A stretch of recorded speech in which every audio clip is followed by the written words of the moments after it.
Un vieil homme sage était assis au bord d'une rivière, contemplant la beauté environnante et murmurant quelques mots. Soudain, il aperçut un scorpion tomber à l'eau, luttant pour éviter la noyade. Le vieil homme décida de le sauver. Il tendit la main, mais le scorpion le piqua. Il retira sa main en hurlant de douleur. 1 minute seulement s'écoula, avant qu'il ne tende à nouveau la main pour le sauver. Mais il fut de nouveau piqué. Il retira sa main en hurlant. Au bout d'1 minute, il tenta de sauver le scorpion une 3e fois. Non loin de là, un autre homme l'observait. Il cria « Tu n'as retenu aucune leçon, ni la première ni la deuxième, et te voilà qui essaie de le sauver pour la 3e fois. » Le sage ignora les reproches de son compagnon et persévéra jusqu'à ce qu'il parvienne à sauver le scorpion. Puis il s'approcha de l'autre homme et lui tapota l'épaule en disant « Mon fils, c'est dans la nature des scorpions de piquer, et il n'y a rien d'étrange à cela.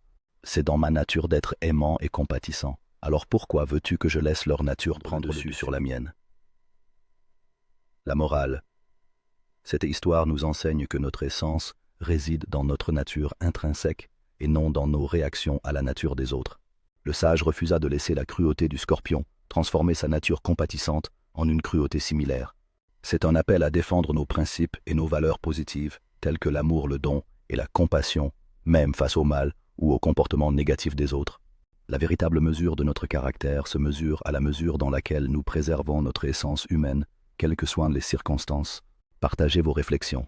Comment pouvons-nous appliquer cette leçon à notre vie quotidienne, en particulier face à des personnes susceptibles de nous faire du mal intentionnellement ou non?